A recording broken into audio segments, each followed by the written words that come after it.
আমার home district হচ্ছে ফেনীতে। ডিএক্সএল সিস্টেমে এক্সিকিউটিভ স্টাফ ডায়মন্ড পদবিতে আছি। শুরুটা করেছিলাম আজ থেকে 1 বছর 9 মাস আগে। মাশাআল্লাহ।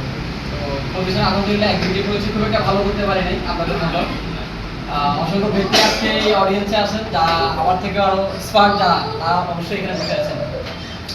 সবাইকে ধন্যবাদ। আজকে আপনারা যারা এখানে আসছেন, আজকে প্রোগ্রামে এই যে রমজানেও আপনারা যে আজকে ফ্রাইডে চাইলে কিন্তু বাসায় থাকতে পারতেন, রাইট না?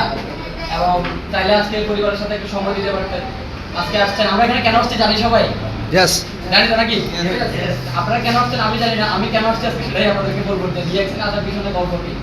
দেখেন, আমাদের প্রত্যেকটা মানুষের লাইফে কিন্তু ইনকাম সোর্স হওয়া যায়, money is the second road, Yes. Right? সৃষ্টিকর্তার পরে যদি কোনো কিছু থাকে সেটা হচ্ছে কি? মানি। সেটা হচ্ছে মানি। এটা আমরা সবাই জানি তো নাকি? আপনার পকেটে টাকা থাকলে আর কোনো কিছু লাগবে না। দেখবেন যে আপনার যারা বিয়ে করেন নাই, বউ শাশুড়ি একসাথে চলে আসবে, ঠিক আছে? আর যে সকল আব্বুদের কাছে মানি আছে, ঠিক আছে, ভাইয়াদের কোনো অভাব হবে না। আর আমরা যারা মুরব্বীরা আছি, আমি আপনাদেরকে বলবো যে টাকা যদি থাকে, আপনি আপনার ছেলে বলেন, আপনার মেয়ে বলেন, কারোর মুখোমুখি আপনাকে হইতে হবে না। তার মানে এই